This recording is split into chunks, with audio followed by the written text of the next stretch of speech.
j'espère que vous allez bien. On se retrouve aujourd'hui dans une nouvelle vidéo pour vous parler de mes annotations livresques. Voilà, je suis trop contente de vous en parler parce que c'est quelque chose qu'on me demande beaucoup. Je vous ai préparé un petit réel et un petit TikTok dessus, mais je me suis dit que c'était bien aussi de se poser sur YouTube pour vous en parler un peu plus longtemps et vous expliquer plus de choses. Donc j'avais déjà réalisé une vidéo comme ça sur ma chaîne YouTube il y a déjà plus d'1 an je crois, qui avait beaucoup plu et je pense qu'il aide beaucoup de personnes. Donc là c'est parti pour la réédition de mes annotations. Je vais vous en parler parce qu'il y a beaucoup de choses qui ont changé. Donc comment j'annotais mes livres avant c'était très simple, j'avais un code couleur, donc j'utilisais des post-it comme ça de chez Amazon. Maintenant je les utilise plus parce que je les trouve plus très beaux et ça me plaît plus autant, et en fait c'était tout le temps le même code couleur peu importe le livre, et du coup ça avait un rendu qui pour moi allait pas forcément avec la couverture, mais en soi c'était pas très grave. Maintenant j'ai changé, et avant de vous parler de mon nouveau code couleur, je vais vous expliquer aussi pourquoi j'annote mes livres tout simplement. Parce que vous êtes beaucoup à me dire mais pourquoi tu fais ça, est-ce que c'est utile, ça sert à quoi? Bah en vrai ça sert pas vraiment à grand chose. Moi pour ma part ça me sert juste à pouvoir interagir avec le livre, pouvoir réagir, avoir mes réactions dessus, et ça m'aide aussi beaucoup pour rédiger mes chroniques par la suite.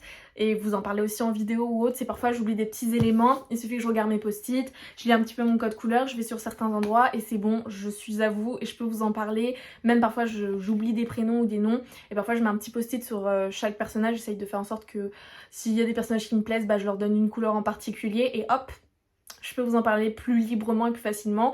En même temps, bah, je trouve que ça donne une petite personnalité au livre que personnellement j'aime beaucoup.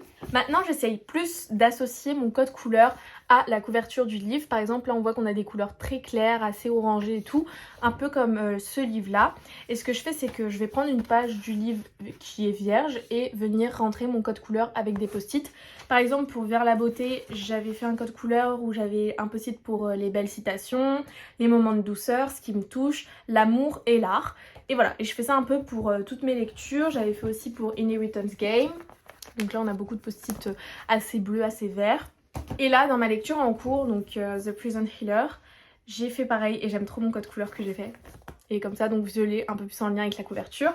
Et par exemple j'ai un post-it pour les belles citations. Forcément il y a toujours des endroits qui nous touchent plus que d'autres.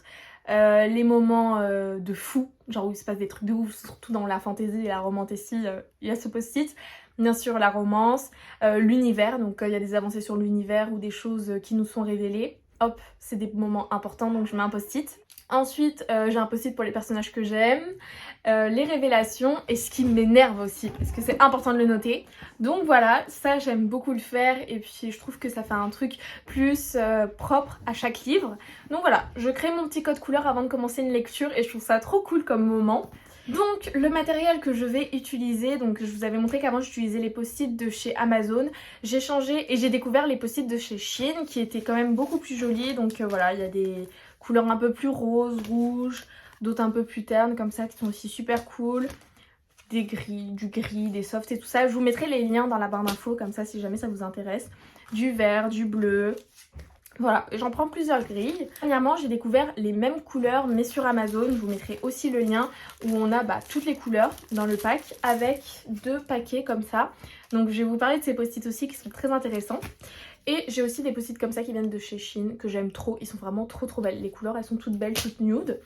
Alors, ces petits post-it, qu'est-ce qu'ils ont de particulier en fait? C'est qu'ils sont transparents, donc vous voyez, vous le collez dans le livre et vous pouvez écrire dessus sans écrire directement sur le livre. Et ça c'est plutôt cool si jamais vous voulez revendre votre livre, vous prêtez et enlever vos annotations. Donc voilà, ça c'est un truc qui est sympa, mais par contre il n'y a que les crayons à papier qui fonctionnent bien dessus et pas les stylos à bic, encore moins le stylo à encre et pas les feutres. J'ai déjà fait le test, donc voilà. Du coup comme stylo, ce que j'utilise soit un stylo comme ça de chez Muji, ou l'Orcatarium de chez Muji, mais ça peut être un stylo, peu importe. Lui ça encre pour écrire mon code couleur au début du roman. Et ça c'est pour annoter dans le livre, j'écris souvent directement dans le livre ou sinon sur les post-it. Et parfois vu que j'aime écrire sur les livres, j'aime aussi stabiloter dans mes livres. Et j'ai commencé à tester les midliners, je les prononce pas très bien donc voilà, ils sont cool. J'ai pris aussi ça sur Amazon, je vous mettrai le lien en barre d'infos. Et avant j'utilisais juste les surligneurs de la marque Stabilo. Et puis voilà, ensuite pour quand je lis des livres en VO, j'ai pas encore repris le code, mais je pense que ce sera un code qui sera comme mes lectures que j'ai là en français. Et du coup avec bien sûr des post-it mots de traduction.